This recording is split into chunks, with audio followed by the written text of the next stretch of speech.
Hi, this is Ian Scheffler, the author of the book Cracking the Cube, a delve into the world of competitive Rubik's Cube solving. And you're listening to the Corner Cutter podcast.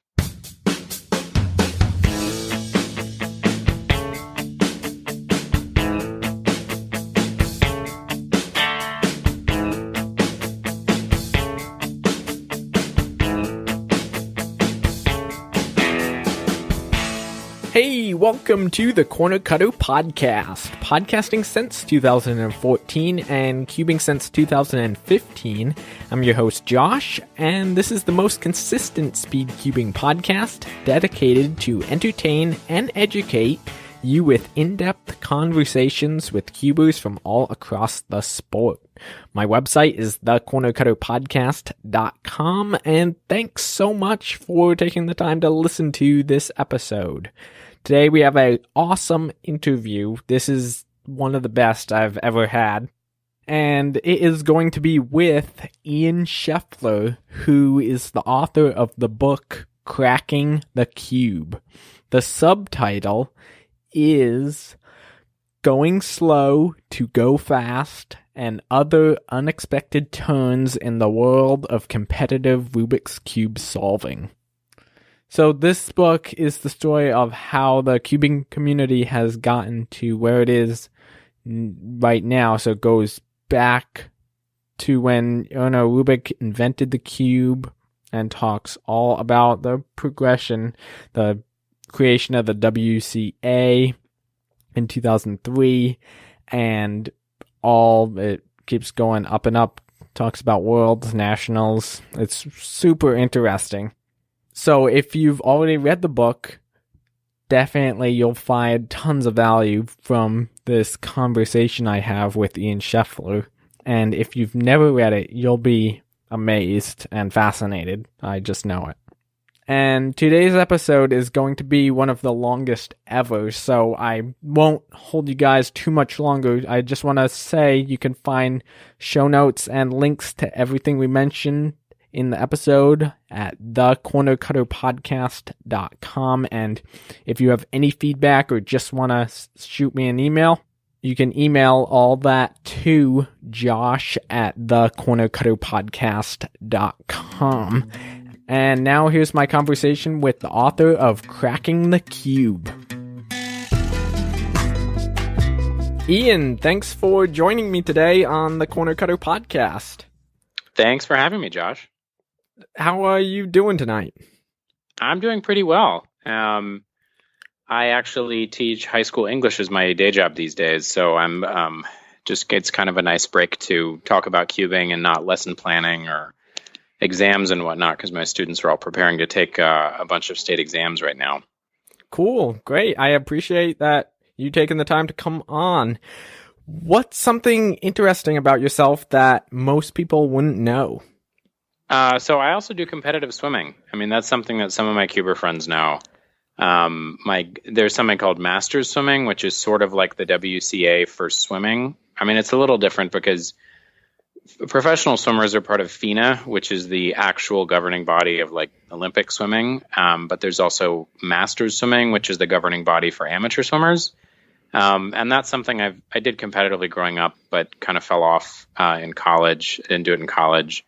And I've gotten back into it just as a way to stay in shape. And it's kind of an interesting community that has certain parallels to cubing because, you know, it's a very supportive community. People are not out just for themselves. Everyone's trying to improve on their own times.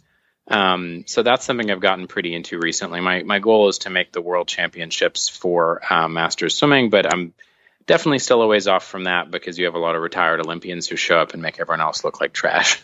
Okay, definitely. That's a cool fact.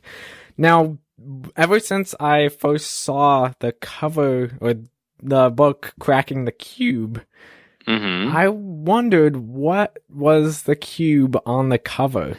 Could you explain that?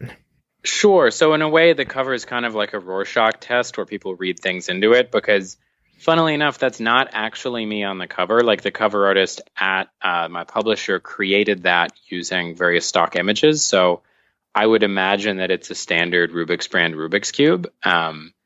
which anyone who reads the book will find out, or anyone who cubes knows, is not really a cube that's commonly used among cubers these days who have a lot of experience. I wish there were more of a story there. Sometimes people are surprised that, like, it's not you. What cube is that? But I mean, we could sort of imagine that it's a cube I use, like it's a Volk or a GTS or something like that. Mm-hmm. Yeah, that is kind of surprising that it's not you, because from the image on the back of the book, you guys look pretty similar. Yes, I mean, I think they found someone who looks extremely similar to me, or they found a stock image that they were able to collage together that looks extremely similar. So I guess that was their goal. It's kind of funny. The book was translated into French, and the cover for that book was actually a lot more like the cover I originally envisioned. It was this sort of abstract pattern that looked a lot like the stickers on a cube, sort of, various grids of different colors. That was always what I kind of imagined, more than like a person holding a cube at you, or maybe like something where the cube is in motion. But I mean, anyone who's listening to this who winds up writing a book or has written books, they will either learn or have learned that the cover is a real process. Even the title is a real process. I mean, we went through so many different titles, and even the title is something I'm not perfectly happy with, mostly because I think it gives the impression that the book is just a guide to how to solve the cube, as opposed to really the story of my journey and my relationship with the cube and the kind of history of the cubing community. Again, the French publisher came up with something I thought was sort of cool, which is au cœur du cube, which means in the heart of the cube, which I think gets closer to the meaning of what the book's about. I mean, that's just sort of a tangent, but like I say, the covers are a real process. I mean, this is true of any kind of album cover, movie poster, what have you. Like, there's a lot of people in the room. Yeah, so I wasn't sure if there was a specific scramble you used to make it contrast with other colors on the front of the book. So that's something that the cover designer probably thought some about in terms of the colors. And I wish I'd had that much sort of control over maybe putting in a favorite scramble or a significant scramble historically, like from a world record or something like that. In retrospect, that would have been a really fun thing if I could have done that. Yeah. Now, was this your first book? Yes. Yeah. So, I mean, I'm only 28 years old. Like, this book came out, which is old for a cuber, I know, but for, I guess, an author isn't particularly old. This book came out when I was on my 26th birthday. And I started working on it right when college ended, when I was around 21. So there's not a lot of, I mean, there wouldn't have been much time before then to write another book. So it is my first book. Hopefully not my last. I mean, I plan on writing books about a lot of different things. It's kind of funny how it came about. I don't know if that's a story you'd like to hear too, but. Yeah, sure. Why don't you go right ahead of how you first thought of the idea of putting together this book? Sure. So it kind of goes back actually quite a long ways to me learning to cube in the first place. Some of your listeners might have attended or plan to attend Johns Hopkins CTY, which is a summer program for kids for whom the school year is not enough school. It's like elective summer school that you sort of test into. And I did this in the summer 2005, and I happened to sit next to Toby Mao on the first day. We, as most of your listeners probably know, he and his brother Tyson were really instrumental in establishing the WCA. His older brother is Tyson Mao, who co-founded the WCA with Ron Van Brookum. And, growing up, I knew what a Rubik's Cube was, but I'd never been able to solve one on my own. And then here I am at summer camp sitting next to this kid who can do it in about 10 seconds. Like, he had the world record at the time. Or shortly after I met him, he set the world record at, I think, 10.72. So it was amazing to see him do it. He actually got in trouble because he would do it under the table in class and make all the clicking noise that, everybody knows so well at this point, and it really annoyed the teacher. So she banned cubes, which, of course, like any high school student, we're like, wow, that's illegal. We have to do that because it's really cool now. So he taught us all to cube at lunch, and we were all doing it constantly. I mean, we were polite to the teacher. We did it outside the classroom. And so I thought that was it. Like, I thought that was the end of my journey with the cube. I brought it back to my high school. I taught a few other kids. I could solve it in like a minute to 2 minutes at that point. I think my best solve ever was like 1:15. Yeah, breaking in right there. Are cubes nowadays louder than they were back then, or are they quieter because like they're a little bit or a little bit smoother and stuff like that? Oh, I think that'd actually be something really interesting to put to the test. I mean, I have some old cubes and I have newer cubes. Like that's something I'm sure one could quantitatively check out. But my memory is that, I mean, I think it's like anytime you're in a classroom where like literally nothing else is happening, a single cube, no matter how looped it is going to sound pretty loud or, conspicuous. I mean, today's cubes, on the one hand, each turn is probably quieter, but because there's so many more turns per second, it's like a different kind of loud, It's almost like a rapid, the loud comes from the rapid turning. It's not so much from like the chunk of each turn. So it could just be equal for all I know. But just to go back to the previous story, so I fast forward quite a few years until I was finishing university, and I really had always dreamed of writing a book. Like that was a big ambition of mine growing up. And in all honesty, I probably wouldn't have written this book if someone else had already done it. But I had all these questions about cubing because I sort of rediscovered the community. I found out that there was going to be Worlds in Las Vegas in 2013. I really wanted to go. Before that, I went to Nationals, the same venue in Vegas. And I reached out to Toby and found out about how, the WCA had been created and, how it was growing so fast. And I asked him if I could write about it. And he said, "Aren't you going to do it?" So that wrote me back into cubing myself. And I kind of envisioned it being a book simply because I had so many questions that I couldn't find answers to. Like, who is this Mr. Rubik guy? Like, is he still alive? What can I learn from him? How can someone solve it so fast? How does someone solve it blindfolded? And this information was out there on the internet if you were a specialist wanting to like learn that discipline, but I couldn't go to the library and get a book like about that world, if you know what I mean. Mm-hmm. Yeah. So what made you have a background in journaling? Is writing always something you were interested in? And what career were you looking at when you were in high school? So it's kind of funny. Writing and science have always been my two big interests. I mean, I also did something called Science Bowl growing up and Biology Olympiad. I really liked biology. And in college, I was really torn between majoring in biology and majoring in English. And in theory, I could have split the difference and double majored, but my university was very strict about you have to be out in 4 years. And I would have had to take 7 classes a term and summer school to do both of those majors. So I decided I, could always write about science. So I chose to study literature. Although in retrospect, I'm wishing I took more math, and I'm kind of making up for that belatedly. But I had interned at The New Yorker, which is a magazine some of your listeners might know. It's based in New York. I went to school in New York. The world of journalism and magazines has changed really drastically since I graduated, or even since I started college about 10 years ago, simply because so much about the internet has changed the advertising and subscription model of magazines, and people read things on their phones now. So I really wanted to be a writer, and that was sort of the immediate goal, and producing the book was a big part of that, if that makes sense. Mm-hmm. So when you were first putting your ideas of the book together, who was your initial target audience, and who did you want to read the book? So I think like a lot of people involved in cubing, I was a little frustrated that whenever cubing got written about in the media, it was always by people who didn't cube. It was sort of like, hey, look at this. Isn't this kind of quirky in an interesting way? Like I think at Nationals 2012, a reporter from the New York Times came and spent a few hours at the competition and left. And to my mind, it was like, this is more complex a topic than you can really understand deeply in just a few hours of hanging out at a competition. So I had a couple books in mind that were kind of models for what I wanted to do. One of them was Word Freak, which is about the world of competitive Scrabble. That came out in the late 90s, I think, or early 2000s, 2001 maybe. And then Moonwalking with Einstein, which is about the world of memory competitions, which came out in 2011, I think.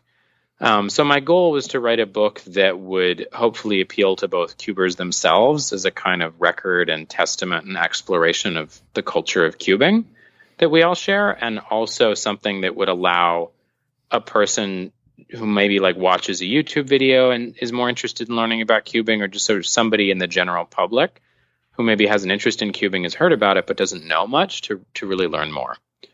So that was the idea.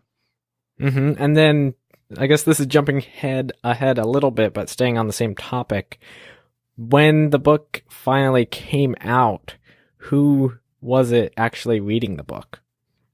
So interestingly enough, I mean, I don't think I was able to reach as much of the general public as I had hoped. And I don't know if that's because of the way I wrote the book, the way we marketed it, or just the fact that like delving into the cube can get pretty esoteric. That was a challenge to face in writing it. Like, how do I make this intelligible to a layperson who has never and will never cube?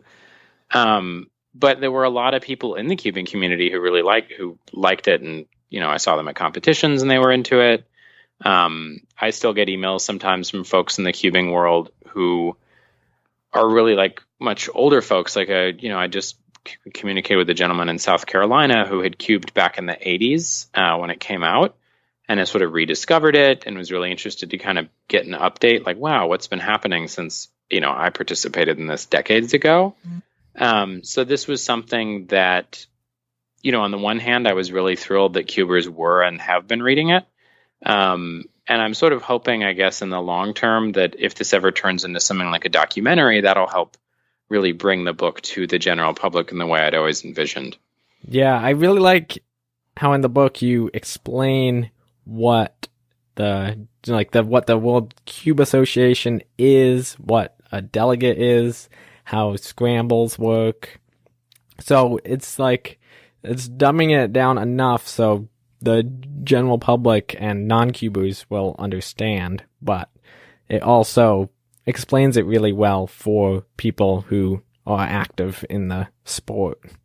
Yeah, and I mean, one thing I think I've learned from the writing process is that, when it comes to works of nonfiction, they almost have to operate like a work of fiction to really find a big general audience, because that sort of human strand of the narrative is what ties everyone in. So in a sense, like, maybe I wasn't the best narrator for the book because my life was pretty together, and like in a successful narrative, like you look at like Toy Story or something, the hero always just mightily struggles.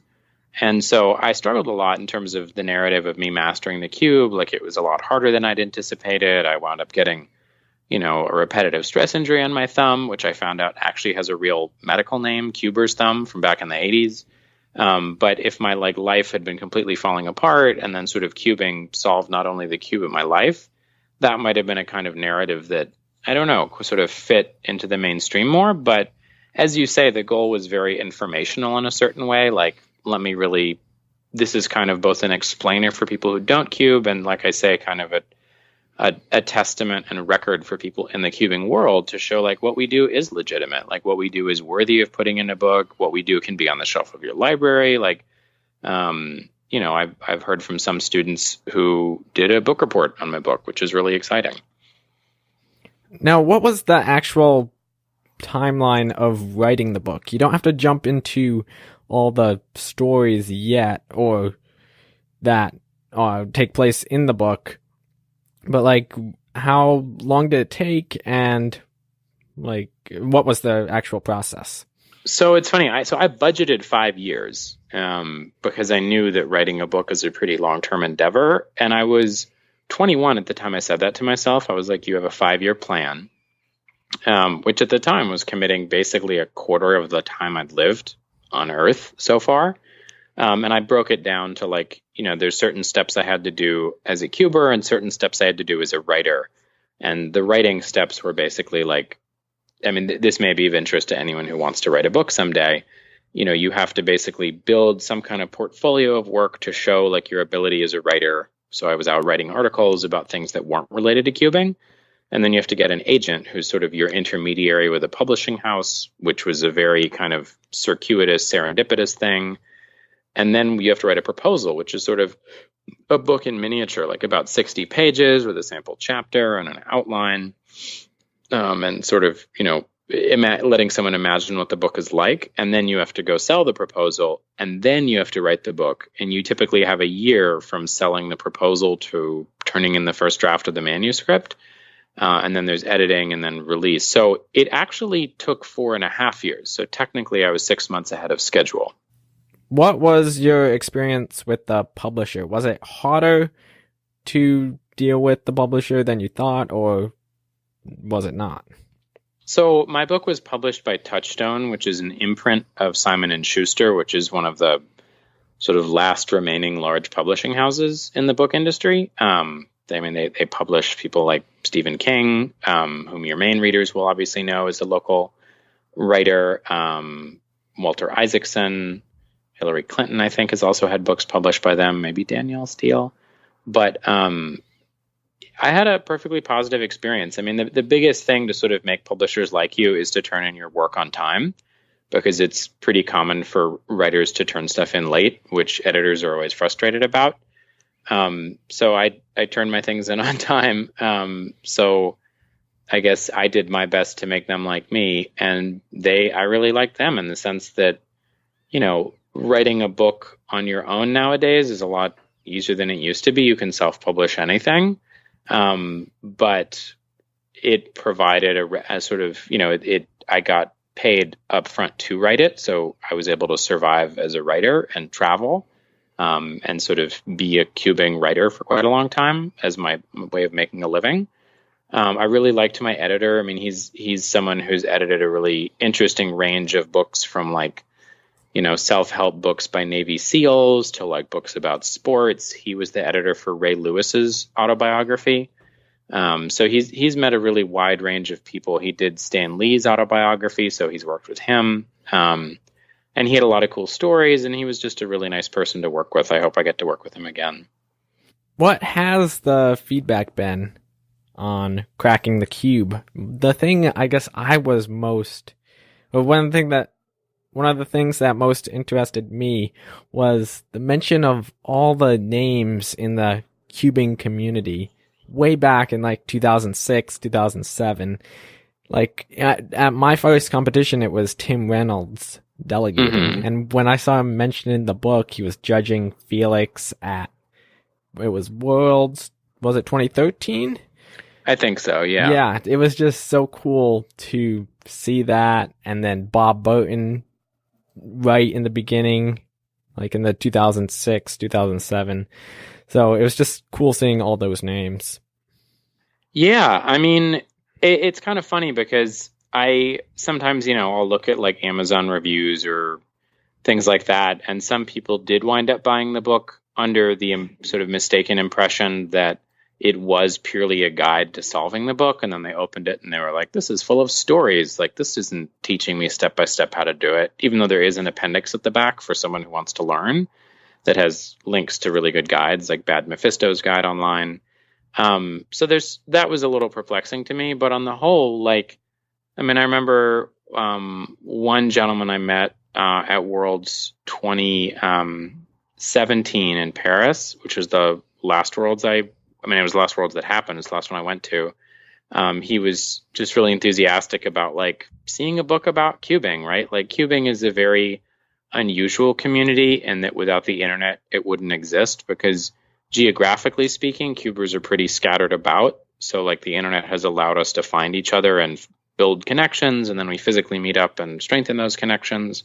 So to me, it just kind of a lot of people who read the book were really excited about it, or who I met in person, expressed gratitude sort of the way you just did, in terms of wow, this is sort of reflecting our community back to ourselves. It's letting us learn more about these people we know who had an impact on us.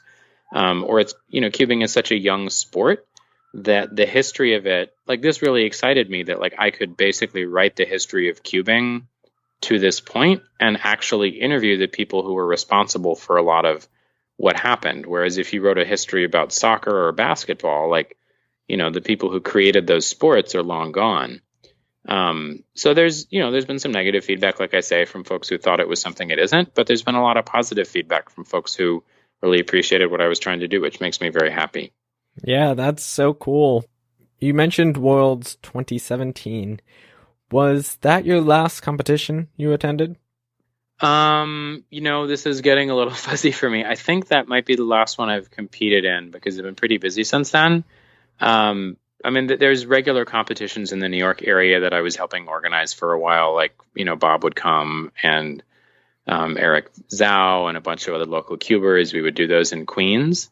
I could check my WCA history. Yeah, I'm pretty sure that was the easiest way.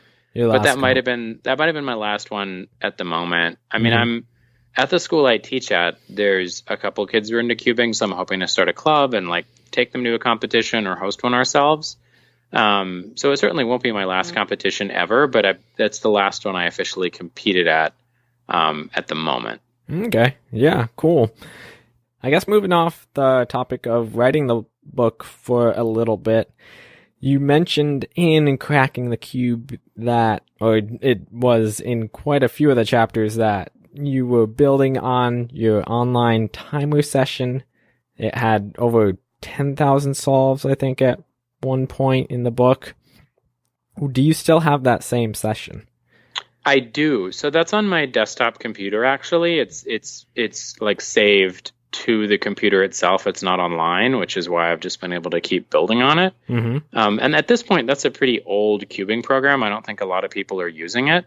Like, I myself haven't added too much to it since the book was finished. I mean, for me, it was easy because I was typing the book on my desktop and kind of alternating between writing and cubing practice. So it's funny, that computer almost has a hole in the space bar where my right thumb is, because I just hit that space bar so many times from like writing the book and then stopping and starting my timer. And a friend of mine pointed out, like, it's much better to have a hole in your space bar than your backspace key, because it means you're making forward progress as opposed to going backwards. I was like, yeah, that's a good way to look at it. Most of my solving now I do on my iPhone, so I use Chow Timer. I don't know if something better has come out, but I've always found that very convenient. It's easy to like whip it out on the bus, or like if you have a spare moment on a lunch break or something. And I think I have about 2,000 solves in that one. Oh, nice. Okay. What are you averaging right now? Well, I mean, it's kind of embarrassing. I haven't been practicing that much. So I like, my global average has probably gone up a few seconds. Compared to like good cubers these days, I'm not really very fast. I mean, as anyone who's read the book will know, my sort of white whale, so to speak, I mean, for anyone who's read Moby Dick, it's like your big goal that you're trying to reach was 20 seconds, because when I was first exposed to cubing back in like the mid 2000s, that was like going sub 10 is nowadays. Like it really meant something if you're under 20 seconds, like, wow, you're legit.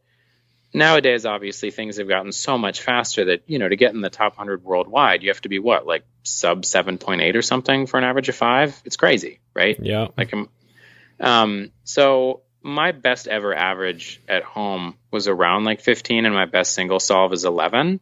I think in competition, it's like my best singles 15 and my best average is 17.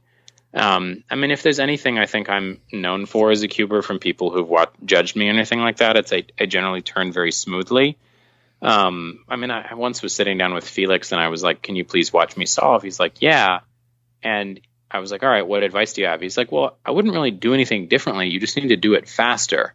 And I was like, oh, like, he said it like it was so easy, right? Like, if you just have 10 TPS, you'll be great. And it's like, well, I don't know how to get there, right? I'm at like 3 right now. So I don't know though. It's on the one hand, I mean, so I'm, I still average under 20 seconds, but, sometimes I'll have a couple bad solves and like, average over. But my global average is probably around 18 or 19 seconds. And I don't know, I feel sometimes like an old man when I cube, because like it takes a little while for me to warm up and get in the groove, and the first couple solves are horrible. Whereas it used to, I guess because I was practicing more, I could just like pick it up and whip out some really good solves. But I mean, really, I'm just trying to maintain at this point, I guess. My big goal would be to learn to do it blindfolded. Like, I haven't put in enough time to have any successes yet. So that's really the next barrier for me, I think. Yeah. Speaking of sub 10 being the new sub 20, is it really the new sub 20, or is it more like in the 15-second range? That's a good question. I mean, I think you'd probably have to go back into the WCA database and kind of see what percentile sub 20 was, like in the pre-2010 years, and then compare, like, where is that percentile mark now? because it's definitely, yeah, sorry, go ahead. So you're around, like, do you want to say 2010 is when sub 20 was that big? Oh, I mean, I would probably say earlier, in the sense that, I mean, so literally what happened when I went to that summer camp is Toby wrote in our sort of very janky yearbook. It was just like paper tape photocopied together, which was a treasured possession of mine because it had a lot of friends signing it. He didn't even wish me like, have a nice school year or nice to meet you. He just said, hit sub 20. Like, that's what he left me with. And before I saw him again years later, was like this goal, which at the time, when I was averaging like 2 minutes after 3 weeks of cubing, seemed pretty impossible. Because I think to anybody who's just learning, when you watch anyone who can like cube under 20 seconds, you're just so blown away. Because, you know, I mean, it's like Dragon Ball Z, right? Like, the slower fighters look at the faster fighters and they don't even know what they're doing. Like, that was me. I was like, I don't understand what you just did. How could I ever do that? Yeah, when I was like averaging around a minute 30 doing layer by layer, I watched a video of a middle-aged guy just solving it in like 58 seconds, turning slow. I was like, that's amazing. How can he do it, turning that slow? And like, I'm averaging a minute 30 racing as fast as I can. Yeah. It was just like, so yeah, 2 minutes down to 20 seconds. That does seem like a big jump. And it is. Yeah, no, it is. And I mean, you know, as anyone who cubes knows, like, the faster you get, the harder it gets to get faster, because most of the low-hanging fruit has already been eaten, so to speak. Mm-hmm. In the book, you talk about playing saxophone and music and stuff like that. How do you think music and cubing relates? In a couple ways, actually. I mean, when I meet people who've never cubed before and are asking like, oh, is there just a trick you use every time? I often explain it in terms of music. I'll say, like, it's actually like jazz or any kind of improvisation, where in music, you have to learn a lot of rote things like scales and chords and music theory, which is pretty cut and dry. Like, you just have to practice those things. But then if you're going to improvise, you combine those in a novel way, which I think is very similar to cubing, because there's a lot of technical knowledge you have to just learn pat. Like, you have to learn, if you want to get faster, you have to learn a bunch of algorithms, right? Depending on the method. If you're using CFOP, like, you have to learn the OLLs, you have to learn the PLLs, you have to learn them from different angles, right? Like, these are all skills you have to pick up. But then when it comes to actually solving it, that's where the creativity comes, and it's up to you to combine those in a new way. So I think there's a lot of overlap in terms of how you go about things, and also obviously just they both require a tremendous amount of discipline. Mm-hmm. Do you find that people who can play different instruments are like into cubing, or is that doesn't relate at all? I mean, I think there is a pretty big overlap. I mean, I know a lot of cubers who do or have done music at a pretty high level or have been serious about it. But I think that I don't know which way the link goes. I don't think that being a cuber causes you to be interested in music, or that being interested in music or good at music causes you to be good at cubing. I think it's more likely that a certain type of person who has a pretty wide range of intellectual interests, or is just like a competitive, disciplined person, is likely to sort of stick with both of them, if that makes sense. What about like both sports or hobbies using your hands and fingers? Is that going somewhere? I think that's definitely an overlap. I mean, I have noticed too that like far more cubers than any other group of people I know are into like magic or close-up magic or juggling, which are other sort of very dexterous activities that require the use of hands in complicated ways. Like, I think when I first went to nationals in 2012, I saw people juggling pins and practicing magic. And in a way, those are, again, similar to cubing in the way music is, where it's like you have to learn certain things really well in a sort of technical way. They require your hands. And it requires a lot of discipline to make it look easy, because that's when cubing becomes amazing, right? Is when it looks so easy, but you know how much work went into it. Yeah, for sure. Back in episode 64 of the Corner Cutter podcast, we were talking about how competitions are different in different countries and like the difference is in the Cuban communities around the world. What's your experience with going to Europe and America and stuff like that? So it's funny. I heard a lot of stories in the course of writing this book about differences between areas when it comes to cubing. Like I heard a rumor that in Japan, sometimes people sat on the floor cross-legged because that's just a common, you might eat a meal that way in Japan. I've never been to Japan, and the Japanese cubers I've met didn't do that at the competitions I met them at. So I've heard there's sort of cultural differences like that, but I would say that overwhelmingly what unites cubers and is similar among cubers from different countries is far more significant than what's different. Simply because, at this point I've competed on 4 continents. No, 3 continents. So Europe, North America, and South America.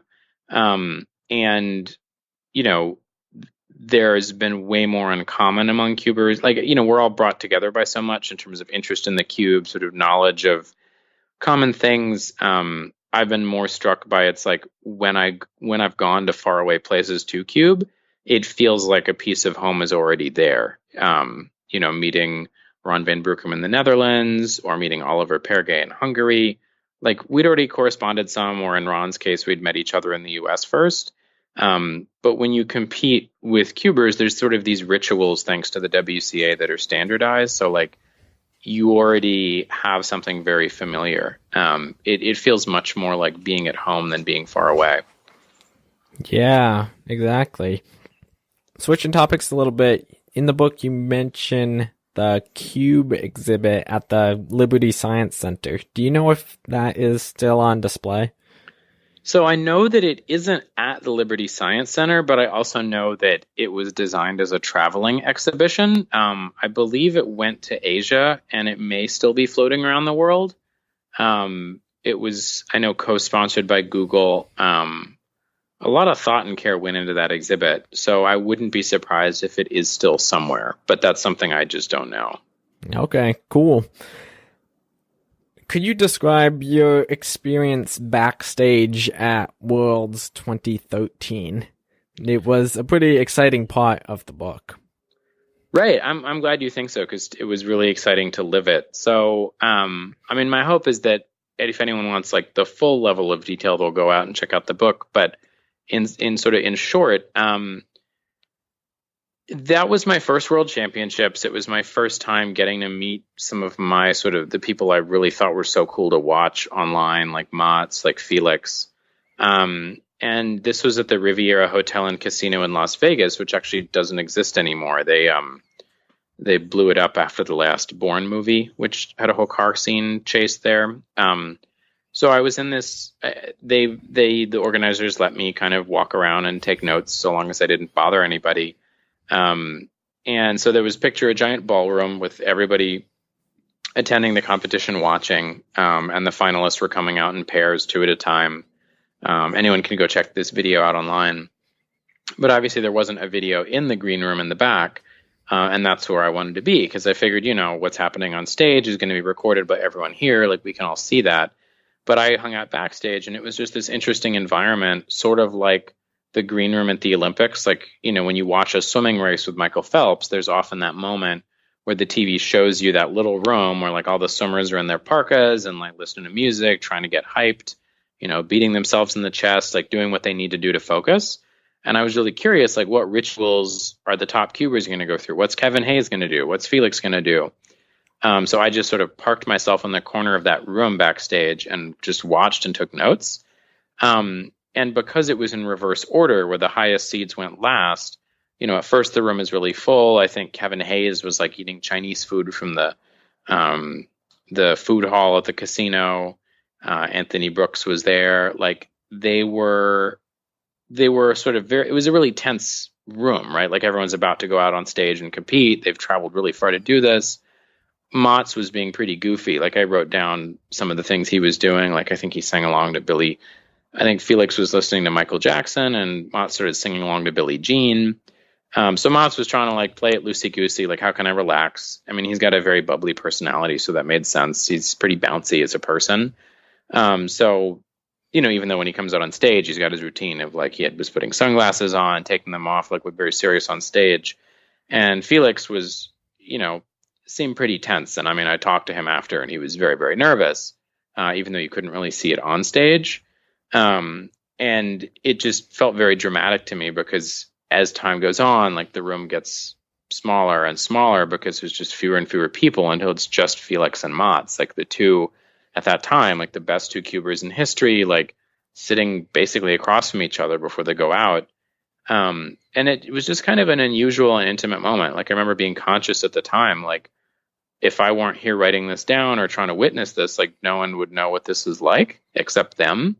And unless they were to do some kind of podcast about it themselves or make a vlog, like we would never get to learn about it. So I was really trying to write down as much detail as I could so that years later, like I could be having a conversation, with you or someone else about this, or someone else could read about it. Like, what was that like? What is it like? So few of us will ever get to be finalists at the World Championships. I thought that'd be unique to see.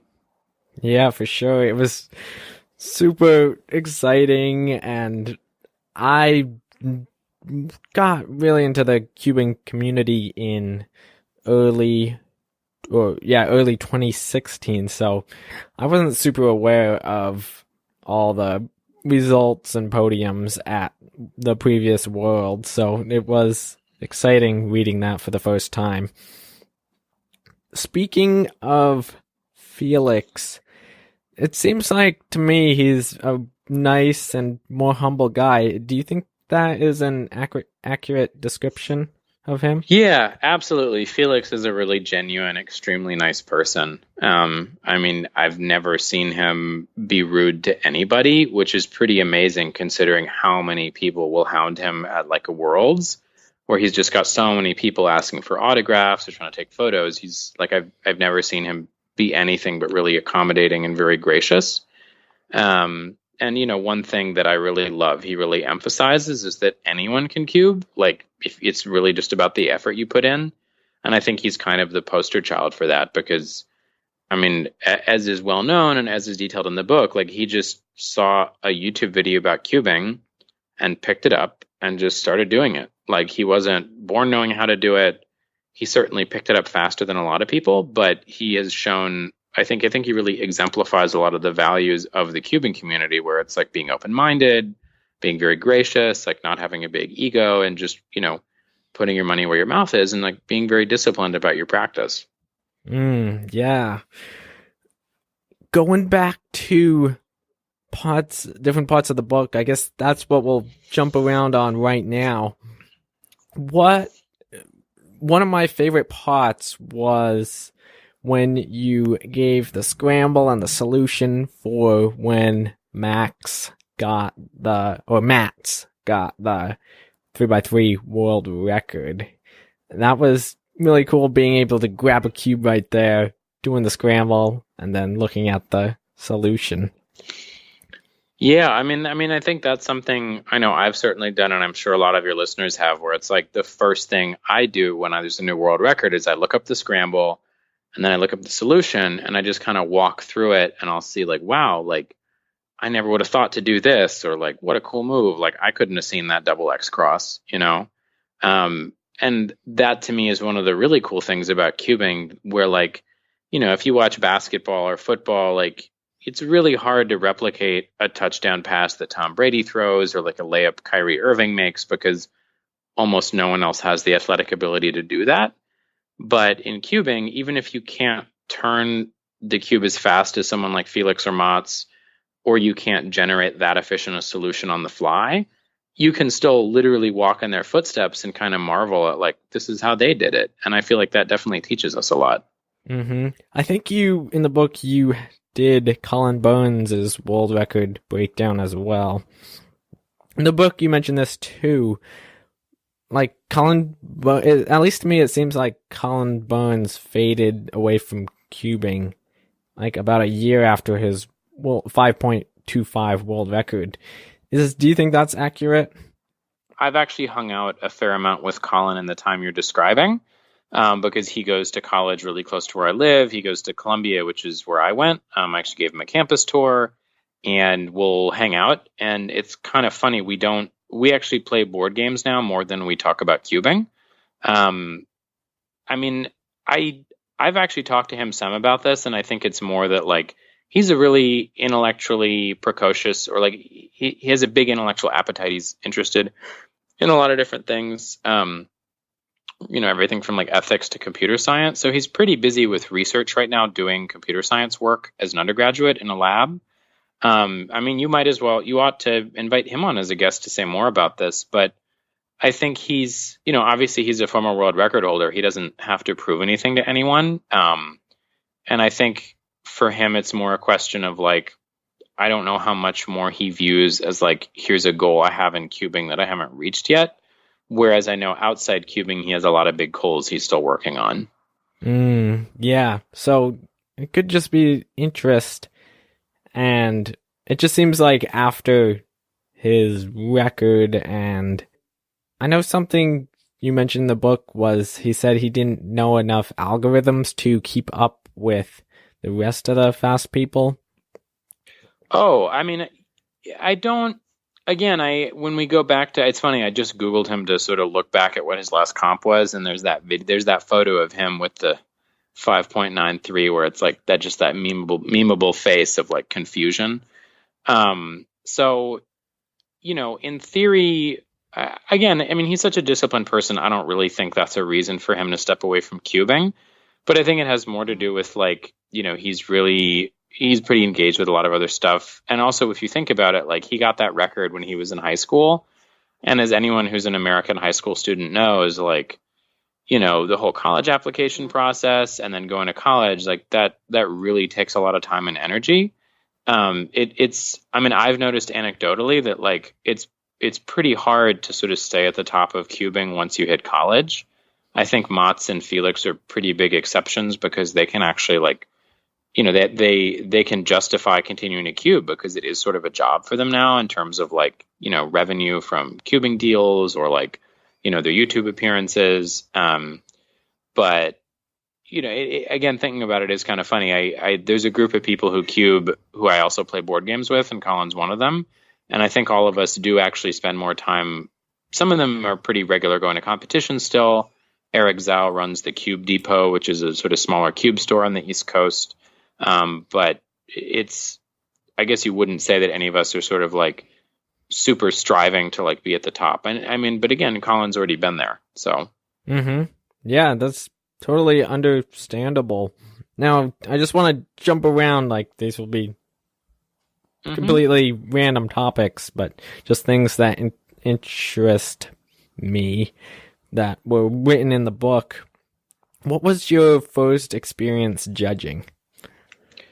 Oh, that's funny. It's hard for me to actually remember this precisely. I know that, I'll be a little embarrassed if this is something where I described it in detail in the book and then don't remember it verbatim right now. But I know that for me, judging was a kind of thing where it's like I had cubed, I guess, enough to like I was really eager to judge because I was writing the book and I was like, I want to know what it's like from the judging side. But obviously, as a cuber, you never really want an inexperienced judge. You want someone who like knows what they're doing and gives you some confidence because you're really freaking out because you're nervous because you're cubing in front of a bunch of people. I think it might have been at Nisei Week in Los Angeles, which is a competition that happens like late summer every year in Little Tokyo. But I remember that was the first time I really judged a lot. And I actually judged Max Park's first sub 10 average, which was kind of fun to look back on because he was way younger than he is now. And he looked very different. He was like very small and scrawny, and he obviously loved cubing. He was super hyped about it. And I remember like writing down his solves one by one, and you can kind of calculate in your head. You're like, this is probably what their average is going to be before they finish solving. And I remember when he got sub 10 and we like, I don't remember if we high-fived, we might have, but he was really psyched and that was fun to see. Like, I think that's always the coolest thing as a judge to like witness a PB or like a world. Obviously, if you see a world record, that's amazing. But just to see a cuber like break through a barrier is really fun. Yeah. In the book, you mentioned that Japanese 2x2s are a little bit bigger, and it might have gave an advantage. Is that? Could you explain that a little bit? Right. I mean, that's a story that I came across doing research. I don't personally own a Japanese 2x2, but that's something that I was reading about and heard some people talk about. I mean, in theory, like if you had a slightly bigger cube, depending on your hand size, it could be advantageous, but obviously it is a little relative where like, with 3x3s, there's a lot of different sizes. And sometimes I see people solve bigger ones in competition. It's legal, right? Or solve smaller ones for one-handed. Again, it's all relative. But 2x2 is obviously one of those disciplines where like, at this point, the records are a little wacky just because like people can get such insanely lucky scrambles. Mm-hmm. Yeah, for sure. Keeping on the track of jumping around, other Schefflers. Are there more than 2 now in the WCA? Oh, you know what? I'm actually really curious. I once got a Facebook message from a random man named Ian Scheffler saying something like, "Hey, what's up? Cool name." And I was like super confused. There was I don't think he's competed. There was a Spanish person with the last name Scheffler who preceded me. So as far as I know, that's the only other Scheffler who's ever gone to a WCA sanctioned competition. I actually just pulled it up on the WCA site, so there's still only 2 Schefflers. I am faster. I mean, the first competition I went to, I wasn't faster than the other Scheffler, but I've since gotten a lot faster, so I was always a little proud of that. But yeah, there's a lot of Ian Schefflers out there in the world, but as far as I know, I'm the only one involved in cubing. Mm-hmm. Okay, cool. Also, Jessica Friedrich. Yeah. You talked with her quite a bit and wrote a lot about her in the book. I know one thing you mentioned that one thing you mentioned that I was interested in was she wasn't aware of how fast the world record had gotten. She thought it was still like somewhere around 7 seconds, and it had jumped down to, was it low 5s? I think it was. Yeah, at the time it was 5s. I guess I would just be interested in what she would think now with the 3.47. That's a really good question. I mean, you'd have to ask her, but I know from her, I know as I'm getting older, like each year of your life kind of goes by quickly because it's a smaller percentage of your overall lifespan. And I think for her, like, cubing was something she did when she was young and growing up. And so like, she was so busy with her career, with her family, with all these other things that it probably felt like a blink of an eye from like, there's been the start of competitive cubing again in the early 2000s to like, wait, holy cow. Like, these people are doing it in like 1/3 the time I used to.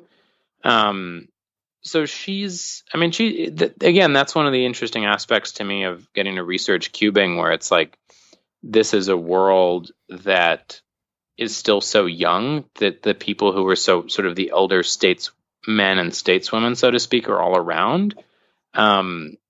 Her perspective, I thought, was really cool because, cubing in a sense is really young, but it's also developing so fast that it's really easy to feel old in it, because literally from one year to the next, there's like a whole new crop of cube models or new cube technologies, or the records all go down a lot. Or some new algorithm set comes out that's really revolutionary. So she just, I thought, provided a cool perspective of like, she was around at the beginning. She's had a huge influence on cubing because of what she put on the internet and what she invented. So in a sense, it to me wasn't really surprising. I was kind of waiting to see her reaction, and it was kind of cool to just be like, yeah, no, it's that fast, and to just see someone who was in large part responsible for a lot of what we do now. It was just kind of neat. Yeah, her story is definitely amazing, and definitely read the book to find out more about her. Did you have any fun cubing stories that weren't shared in the book, or any non-cuber stories? Yeah, there's one that actually happened when I was promoting the book, which was really fun. So there's a number of celebrities who cube, and I tried to get in touch with some of them when we were putting the book out. Like, hoping beyond hope, I reached out to Justin Bieber's representatives because I know he can solve it. But I mean, he's so famous and busy that I thought there was a low chance of hearing back. And sure enough, I didn't. But Ryan Fitzpatrick, who's currently the quarterback in the NFL for the Tampa Bay Buccaneers, and at the time was the quarterback for the New York Jets, he had been videotaped solving a cube, and he, graduated with, I think, a degree in economics or math from undergrad. So he was known as like an athlete who cubes. So I reached out to him, and he was like, "Hey, come visit me at home, like bring some cubes." And I went with Andy Smith, who won nationals in 2013, I believe. I mean, he was the highest ranking American at World, so he won the US title. And we went over, Andy's from Jersey, so we just took the train over to where Ryan Fitzpatrick lived at the time in Jersey and brought some cubes. And he was so psyched to meet us. It was kind of strange because like here we are visiting like an NFL quarterback, and he's like more excited to meet us than we are to meet him, and we're pretty excited to meet him. He picked us up at the train, took us to his house, gave us like signed gear, and he was like, "All right, let's get down to cubing." So we were just cubing, having fun, like showing him some new tricks. He was really into it. And it was the end of the school year, so he actually said like, "Hey, do you guys want to come to my kids' like end of school year picnic?" So we went, and I have some video of this somewhere. He wound up cubing against Andy, or I think all three of us might have gone, and Andy's a lot faster than I am. I mean, he's a former national champion. So we videotaped Ryan kind of timing himself and going against us, and he looked more nervous cubing in front of a group of elementary school kids than he does on TV, like about to get sacked, which I thought was really funny because here's a guy who for a living plays a really intense, dangerous sport where like he has 2 seconds to figure out where to throw a football before someone just creams him into the ground. And he was like practically shaking with nervousness solving a cube in front of us. So it was kind of heartening to know like no matter how accomplished you are in something else, like it still means something to be good at cubing. You can still, that's still a barrier you have to overcome. But that was a really fun day. We just hung out, cubed with them all day, like, came on with a lot of cool memories. That is a super interesting story, especially being a football fan myself. That's just cool that he was so interested in cubing, being an NFL quarterback. Was that the only story you had? I mean, at this point, there's just so many. It's kind of wild. A lot of them are in the book. Like one highlight for me was getting to meet Tom Kramer, who's the Hungarian businessman who is largely responsible, as I understand it, for getting the cube out to the world market. Because as you'll learn if you don't know already reading the book, the cube was invented in the early 70s, but didn't go global until 1980. And in the interim years, it kind of languished behind the Iron Curtain in Hungary. And it was, it wasn't until this guy, Tom Kramer, who has a really wild life story. He'd been interned. He was Jewish growing up in Eastern Europe, and he got interned in a camp by the Nazis during World War II and was let go at an exchange. I mean, the camp he was at, Anne Frank later died in, so he might never have survived. He went to Israel and then South Africa and then married into the British aristocracy and started a toy business and found the cube at a toy fair in Germany. And the salesman was doing a terrible job because the person trying to sell it couldn't even solve it. And so, no one was interested because it seemed impossible. And he just saw it and really thought it had promise. And he spent 2 years traveling the world trying to find a company to mass produce it. And ultimately, it took a company that was going out of business in Brooklyn, which had made its money originally creating the teddy bear in the early 20th century. And apparently they thought, well, we'll go bankrupt either way, so what does it matter? And then the cube wound up saving their company because it was so successful. That was a story that meant a lot to me, partly because Tom Kramer passed away recently. He was quite old when I spoke to him in London for the book a couple years ago. But that was one of those moments where, his secretary had said, I think he can spare 30 minutes. And, he was exceedingly generous. He's like, this young man came from halfway across the world. I can give him more time. I'll just talk to you. And he had a lot of stories to share about kind of how the cube changed his life and how he changed the cube's life, right? I mean, if I know a lot of people in the cubing community don't look at the Rubik's company always as very innovative, but if you think back in time to the point when no one was making cubes at all, it was a huge innovation to even think the cube had merit and try to bring it out to the world, because it seemed on the face of it like only a professor would want to do it and kids wouldn't be interested. It'd be impossible. But he really had faith and believed and he made his dream come true and kind of gave the world the cube. Aaron Rubik created it, but he certainly didn't market it or sell it. So that was just really cool to hear his life story. And I was very aware at the time, like, this is a pretty unique experience because I don't know how he's very old. I don't know how long he'll be around. And sure enough, he's no longer with us. So that was a really special moment for me. Mm-hmm. That story is so neat. And it's amazing what the process was of actually getting the cube mass produced. It just makes me wonder what other puzzles could be out there, or other inventions or anything that weren't mass produced and gotten out to the public. Like, what could be out there? I mean, I think that's a great question. And, one hopes today, given the sort of rise of 3D printing and the way the internet makes, discovering things a lot easier, that maybe more of those inventions will see the light. But I think that's a really thought-provoking question. Mm-hmm. There were two things you mentioned earlier in the interview that I just want to jump back to for a second. First one was Cubo's thumb. Do you still have any issues with your thumb or other parts of your hands?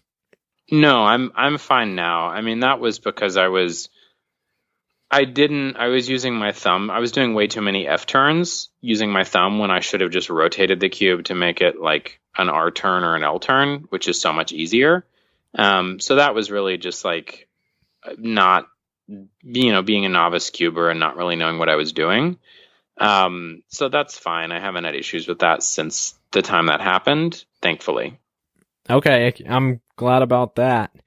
Two other things were, do you enjoy reading a lot, and what other books would you like to write? So those are two really interesting questions. I read a lot. I read constantly. I'm often overdue with library books. I own a lot of books, and I keep trying to get rid of books, but they still keep piling up everywhere, like on the floor, tables, chairs. I read everything from comic books to nonfiction to poetry. Books are kind of our way of experiencing other people's lives, which I think is a really powerful experience. And books speak to us across time. I mean, that's something where hopefully when I'm no longer on this earth, like someone who wants to learn about the history of the Rubik's Cube will still be able to pick up my book, which, I think will be a neat artifact of my having been here and having created the book. As far as future books, I'm hoping to write some fiction. I'm working on a young adult sort of sci-fi series right now, which is a very different process, partly because with fiction, you have to write the whole book before you approach a publisher. You can't sell on a proposal. So that'll just take a lot more time before I can even see if there's a market for it. Unless I were to put a chapter on Wattpad or something, but I would rather just keep writing this right now because it still feels very new. And I have the ambition to try my hand at writing some screenplays, but it might also work out better to write those ideas as novels or short stories first. Okay. One question I missed asking earlier was, and we were just discussing this, it's about Erno Rubik. Is he still, as you describe in the book, more of a quiet person that kind of stays away from public and stuff like that? I last saw Erno Rubik at Worlds 2017 in Paris, and he was kind of hiding out in the back room, away from the audience. I mean, he's just by nature a very quiet person. I mean, I think he's a bit like the puzzle he created and that bears his name because, it's like no one can really figure him out, or people really want to figure him out. Like they want to tell a story about who he is or what he represents. Like he's kind of an enigma. But I mean, what I learned, there's people who are just quiet people, and that's who they are. Like he's very creative, obviously. One thing, as readers of the book will remember that I did is I brought a puzzle to meet him that I knew he wouldn't know. And he immediately lost all interest in talking to me and just wanted to play with the puzzle and see what he could do. So he's a really unique individual. I mean, I don't think there's any reason for him to change. That's who he is as a person, and that's fine. Yeah, he's just a quiet guy. That's the truth of it. Yeah. That's just so fascinating. Final question, what's something you've changed your mind about recently?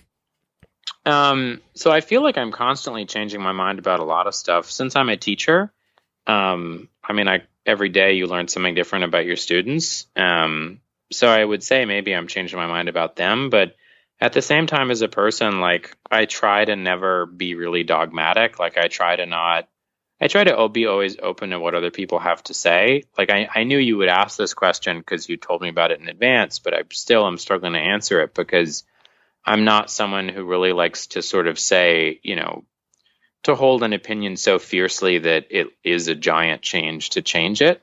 I mean, I like to think of myself as a fairly rational person who, when presented with different evidence, will revise his ideas about something. I've been thinking a lot about the way the school system works because I'm in it now, and I think there's a lot of things that should be changed. Well, yeah, I don't know. I might have to sort of, strike out on this one because it's on the one hand, I think I'm someone who, like, often revises my thoughts, but I also don't think I necessarily hold opinions so stridently that, like, I'm really aware when I'm revising them, because I also have I love so many things. Like, I was thinking, like, is there a movie I thought that I didn't like that I like now? But that's not true. And my preferences have often stayed the same. I really like small trains. Like, I went to the New York Botanical Garden recently and they have a holiday train show. I'm always going to love small trains. Like, that isn't going to change about me. I don't know. I guess I could sort of say, thinking back, like, one big thing in my life I changed my opinion about is growing up, I sort of thought the Rubik's Cube was unintelligible. Like, when I was a little kid, I was like, this doesn't make sense. Like, I don't get this. What's the point?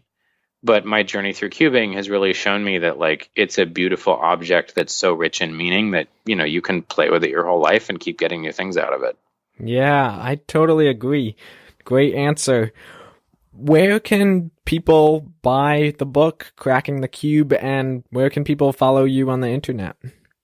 So my internet presence is a little smaller than it used to be because I'm a teacher and I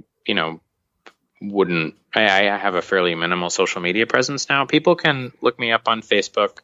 I have an author page, Twitter, Instagram. It's all just Ian Scheffler. I do have a YouTube channel, which I added some cubing videos too, but haven't used in a while. But if people want to read the book, they can go to any store, really, or Amazon. It's available. They can order it through indie booksellers if they live near one. They can go get it at the library, most likely, if there's a library system near them. That's something that libraries meant so much to me growing up. I'm always really proud when I check a library and they have a copy and it's checked out. But Amazon is kind of the default. My publisher, Simon & Schuster, also does sell books from their own website. But people should definitely check out my website, which is ianscheffler.com. There's a very clear sort of like link if you want to get the book. And if you're interested in reaching out to me directly or keeping in touch, like, there's a contact page as well there. Great. Ian, this was such an intriguing conversation. Thank you so much for taking the time today to come on the Corner Cutter podcast. Absolutely. Thank you so much for having me, Josh. That was great. I know you guys enjoyed it as well. Thank you for listening all the way through. I don't have much to say after this, but I just wanted to mention that if you want to make a magnetic clock, then I am selling the magnets you need for that. Just go to thecornercutterpodcast.com/clock magnets. And then the other thing is, I would love it if you could visit my website and click on the Work With Me page, and you can find all the services I offer there. Thank you so much for listening to this week's episode, though. I've wanted to get Ian on for quite a while, and I'm glad we got him on today. So if you see him or if you just want to email him, please let him know that you enjoyed the conversation. And please email me as well. My email address is josh@thecornercutterpodcast.com. I want to thank Ian once again for taking over an hour to chat with me. And now it's time to take this week's episode back to the scrambling table. And I'll talk with you guys again next week in episode 67 of the Corner Cutter Podcast.